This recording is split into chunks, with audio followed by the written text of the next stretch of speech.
পৃথিবীর সব মানুষ পর হলেও দুইজন মানুষ কখনো পর হয় না, একটা হলো গর্ভধারিণী মা আর একটা জন্মদাতা বাবা। কিন্তু নতুন বাংলাদেশে কি দেখছি, এখন তো গর্ভধারিণী মা তারপরও কি আর বলি হচ্ছে তার পেটের সন্তান। শুধু কি তাই? আপনারা দেখেছেন, মনে হয় ভুলে গেছেন, কেন ইন্নাহু কানা যালুমান জাহুলা। আমরা কুড়িগ্রামে এক যুবতী মেয়েকে মা বাবা মিলে হত্যা করল। আপনারা পড়েছেন, দেখেছেন সোশ্যাল মিডিয়াতে। স্বাভাবিকভাবে মেয়ে তার বাবার বাসায় ঘুমিয়ে আছে, ছোটবেলা থেকে বড় হয়েছে যার বাসায়। হঠাৎ করে রাত্রি 2:30-3টা বাজে তার চাচি তার মা তাকে ঘুম থেকে জাগালো। তখন তো গভীর ঘুমের মুহূর্ত, মেয়েটির চোখে মুখে ঘুম। ওকে যখন টেনে উঠাচ্ছে, ওর চোখে মুখে ঘুম, বলতেছে আমাকে ছেড়ে দাও, আমার ঘুম পাচ্ছে। ওরা বলতেছে ওঠ। ও তখনও চোখ ডলতেছে। ওর হাত ধরে এক পর্যায়ে ঘর থেকে যখন বের করতেছে, ও বলতেছে আমাকে কই নিয়ে যাও, ছেড়ে দাও, আমি ঘুমাবো। বলতেছে না, একটু চলো ওই দিকে। ও তখনও বুঝে উঠতে পারে নাই। এক পর্যায়ে তাকে বাড়ির ভিতর থেকে বাহির বাড়িতে নিয়ে গেছে। মেয়েটি তখনও বুঝে নাই, ও তো ভাবতেই পারে নাই, কারণ গর্ভধারিণী মা আছে। মা আমাকে হত্যা করবে এটা যদি বুঝতে পারতো, রাত্রের অন্ধকারে মেয়েটি দৌড় দিয়ে পালিয়ে আত্মরক্ষা করত। ও তো ভাবতেই পারে নাই। ও ভাববে কেমনে? শয়তানও তো মনে হয় ভাবতে পারে নাই যে গর্ভধারিণী মা হয়ে নির্মম ভাবে খুন করবে তার যুবতী মেয়েকে। শয়তানও তো ভাবতে পারে নাই। একটা পর্যায়ে তাকে বাড়ির বাহিরে নিয়ে যাওয়া হলো, মাঠের ভিতরে নিয়ে যাওয়া হলো। তখনও মেয়েটি বুঝতে পারে নাই। প্রতিপক্ষের ভুট্টার জমিতে নিয়ে রড দিয়ে পিছন দিক থেকে তার মাথার উপরে উপর্যুপরি আঘাত করে তাকে নির্মমভাবে হত্যা করে রেখে দিল। হত্যায় অংশগ্রহণ করল মা, বাবা এবং চাচি। পরের দিন সকালবেলায় লাশ। মিথ্যা অভিমানী কান্না করে সামনের দিকে আগায় গেল। দোষ চাপালো প্রতিপক্ষকে, কারণ তাদেরকে ঘায়েল করাই তার টার্গেট ছিল।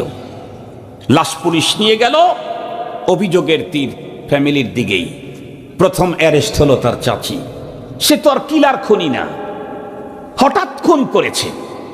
1-2 ধাক্কাতেই স্বীকার করে ফেলেছে আমি হত্যা করেছি। তবে মাস্টার মাইন্ডে তার গর্ভধারিণী মার জন্মদাতা বাবা। আমি একা খুন করি না, আমি সহযোগী ছিলাম। বলুন, আজকের পৃথিবীতে অপরাধ বাড়তে বাড়তে কোথায় চলে গেছে? সেই 1400-1500 বছর পূর্বের জাহেলিয়াতের বর্বরতাকেও হার মানিয়ে দিয়েছে।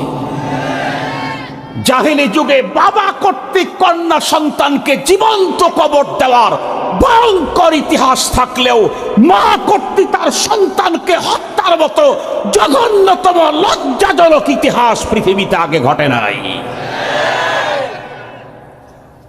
মুহতারাম হাজিরিন, শুধু কি তাই? আমি আমার ভাইয়ের কাছে থাকি, খালেদ সাইফুল্লাহ সাহেবের ওখানে সাভারে। আপনারা শুনেছেন, সাভারে এক মেয়ে কর্তৃক তার বাবাকে খুন করা হলো। এর আগে অবশ্য মেয়ে কর্তৃক বাবা খুন হয়েছে, মনে আছে কিনা? জুনাইদ বাবুনগরী রহমাতুল্লাহ আলাইকে, যেই অফিসার, বলবো না, ও যেই অফিসার হুজুরের তারই চেপে ধরে কর্কশ এবং অশালীন শব্দে যাকে বকা দিয়েছিলেন, আরো ভয়ঙ্কর কথা বলেছিল যেই লোকটা, সেই লোকের মেয়ে ঐশী, সে তার মা আর বাবাকে খুন করলো, এখনো জেলে আছে।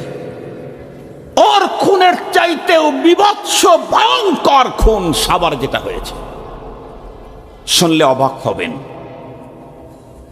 বাবা একমাত্র তার এই মেয়েটাকে ইস্টাবলিশ করার জন্য গ্রাম থেকে শহরে এসে বাসা ভাড়া করে থাকে। বাবার আশা মেয়ের ব্রিলিয়ান্ট, ভালো, ওকে দিয়ে ভবিষ্যতে বড় কিছু করবে। বাবার পরিশ্রমের ম্যাক্সিমাম সম্পদ তার পিছনেই ব্যয় হয়। দিন গড়তেই বাবার চোখে ধরা পড়ল এক ভয়ঙ্কর কাহিনী। কি? দিন যত গড়তেছে মেয়ের ফ্রেন্ড সার্কেল ততই বেড়ে চলছে। অবশ্য ফ্রেন্ডের ভিতরে বয়ফ্রেন্ড নেই, গার্লফ্রেন্ড, তাতে শঙ্কিত হওয়ার কিছু ছিল না। কিন্তু বাবার চোখে ধরা পড়ল ভিন্ন কিছু। সেটি হলো মেয়ে অন্ধকার জগতের দিকেই এগুচ্ছে, সমকামিতায় লিপ্ত। বাবার মাথার উপরে যেন হিমালয় চেপে গেল। বাবা তার কন্যা সন্তানকে বুঝাবার জন্য সফট ভাষায় অনেক কথাই বললেন, কিন্তু ফিরবার নয়। শেষ পর্যন্ত বাবা বাধ্য হলো তার মেয়ের উপরে প্রেসার ক্রিয়েট করতে। এক পর্যায়ে যখন প্রেসার ক্রিয়েট করলো, মেয়ে তখন ভয়ঙ্কর এক নাটক মঞ্চস্থ করে তার বাবাকে হত্যা করে ফেলল। চেতনানাশক মেডিসিন খাওয়ায়া বাবাকে ঠান্ডা মাথায় হত্যা করলো। এই হত্যার মতো ভয়ঙ্কর অপরাধ থেকে নিজেকে মুক্ত করবার জন্য নাটক মঞ্চস্থ করলো। বাবার ডেড বডি, মৃতদেহ ঘরের ভিতরে পড়ে আছে।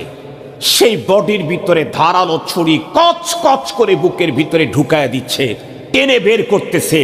এটার আবার ভিডিও করছে, আর বক্তব্য যেটা দিচ্ছে সেটা হলো তার বাবা নাকি তার সাথে চরিত্রহীনতায় লিপ্ত হতে চাইতো, তাই সে এ কাজ করেছে।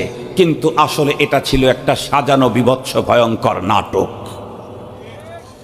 পরবর্তীতে যখন মেয়ের বাবার লাশ যখন উদ্ধার করা হলো, মেয়ে যখন প্রশাসনের হাতে ধরা পড়ল, জিজ্ঞাসাবাদে অকপটে সত্য কথা স্বীকার করলো, আমার বাবা আমার সাথে চরিত্রহীনতায় লিপ্ত হতে চায় নাই, বরং আমার চরিত্র হেফাজতের জন্য হাজার চেষ্টা করেছে।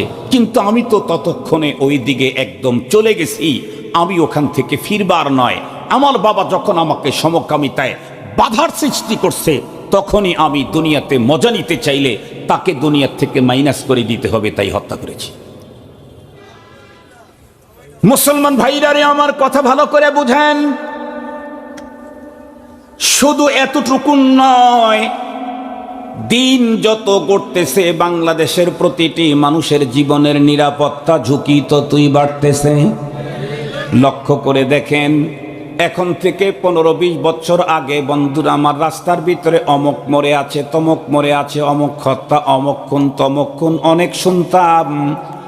কিন্তু স্বাধীনতার পর থেকে এখন থেকে 15-20 বছর আগ পর্যন্ত কোনোদিন শুনি নাই কোনো মসজিদের ইমাম আর খতিবকে জব করে রেখে দিয়েছে।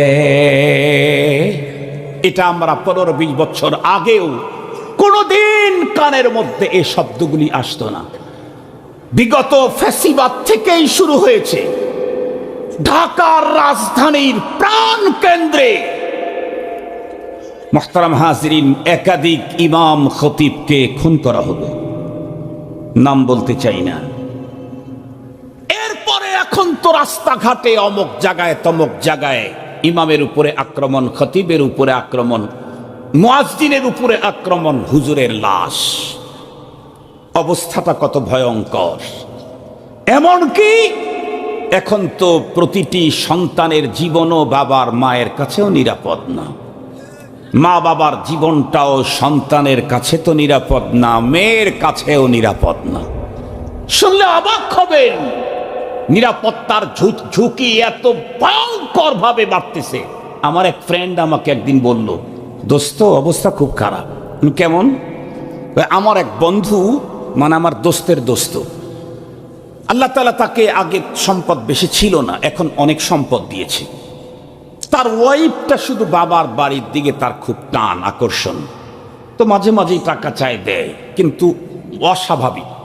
তো এক পর্যায়ে ওই বন্ধু স্ট্যান্ড নিয়েছে যে 1 টাকা তোর বাবার বাড়িতে আমি দিতে পারবো না।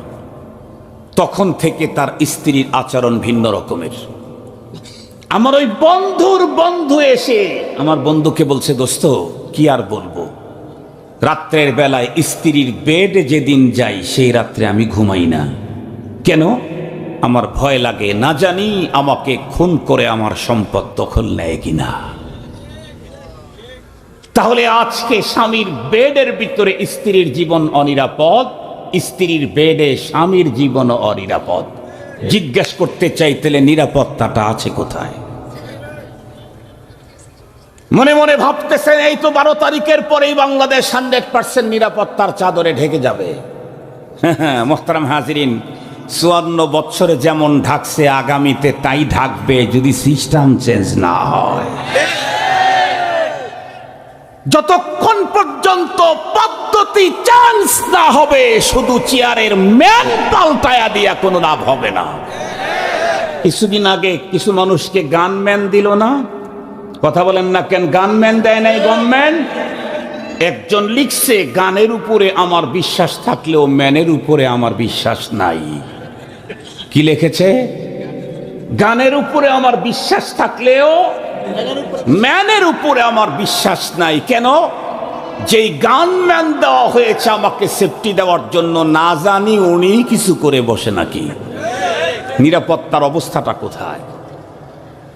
মুসলমান ভাইরারে আমার, ভালো করে বুঝেন, ওয়াজ তো শুধুমাত্র কেবলমাত্র হুজুরদেরকে তো আপনারা বন্ধুরা আমার ওয়াজ মাহফিলের ভিতরে, মসজিদের ভিতরে, আর ঈদগাহ মাঠে, আর যায় নামাজে, আর হলো বন্ধুরা আমার জানাজার নামাজের ভিতরে হুজুরদেরকে মানতে চান।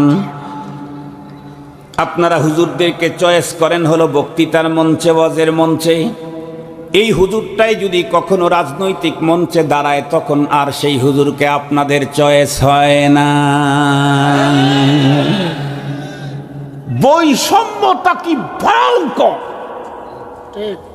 এদেশে আপনিও জন্ম নিয়েছেন, আমিও জন্ম নিয়েছি। আপনি তো পড়ালেখার জন্য ইন্ডিয়ায় গিয়ে 3 বছর ছিলেন, আমি জীবনে 3 দিনও ছিলাম না। এরপরে যদি আপনার যদি এদেশে রাজনীতি করার অধিকার থাকে, আমার অধিকার থাকবে না কেন? আমার অধিকার থাকবে না কেন? ওয়াজ মাহফিলে, বক্তৃতার মঞ্চে এসে আপনি যদি আপনার মার্কার ভোট চাইতে পারেন, হুজুর রাজনৈতিক বক্তব্য দিতে পারবে না কেন? দেখেছেন বিগত টাইমে বৈষম্যের প্রতিদান। বৈষম্য আগামী দিনে বাড়বে, বিপ্লব আবার হবে। দুনিয়াকে শান্ত করতে চাইলে ইনসাফ লাগবে, ইনসাফ। কিন্তু বাংলাদেশে যে ইনসাফ চাবে সেই হাদি হয়ে যাবে।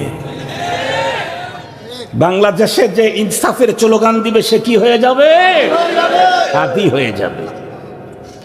মুহতারাম হাজিরিন, আমি কিন্তু রাজনীতি করি না, রাজনীতি আমি বুঝিও না। আমি একেবারে উত্তরবঙ্গের মফিস। মফিস চিনেন নাকি আপনারা?